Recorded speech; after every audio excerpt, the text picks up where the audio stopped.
You may be asking yourself, what the hell is a CR and why does it seem to be the only way to fund the government these days? Hi, I'm Representative Sarah McBride from Delaware. You may have heard about a vote the United States House of Representatives will be taking later today on a continuing resolution known as a CR. For the most part, this CR extends current government funding through the end of the fiscal year.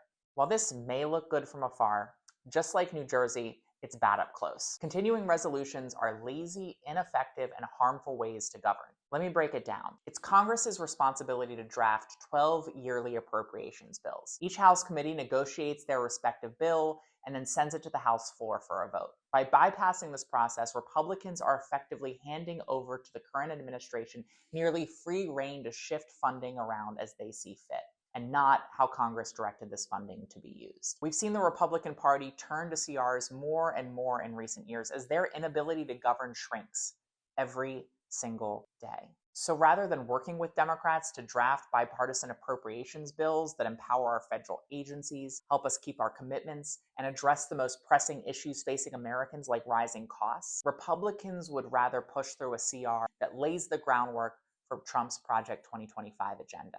And they're going to do it all at the expense of American families, working people, veterans, and small businesses. Here's what I mean. It cuts rental assistance for low-income and working Americans by more than $700 million, putting more than 32,000 households at risk of eviction. It slashes the Emergency Food Assistance Program by $20 million and would block seniors from participating in a program that provides them with nutritious food through the USDA. It cuts support for the Rural Broadband Community Connect program by $30 million. That means less stable internet connection in our most rural communities. It cuts investments in medical research at the National Institutes of Health by $280 million, a crazy move to make when measles are on the rise. It also fails to fund veterans' health care, leaving out nearly $23 billion to help veterans who are exposed to burn pits, Agent Orange, and other toxic substance while serving our nation in uniform. It rescinds $40 billion in IRS funds, ensuring the IRS doesn't have enough staff to catch billionaires cheating on their taxes. I wonder who those folks could be.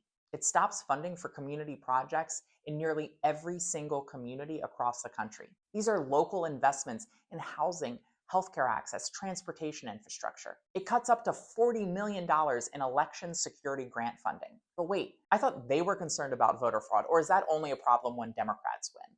And here's the kicker. They're cutting a critical line of cancer research funding by nearly 60%.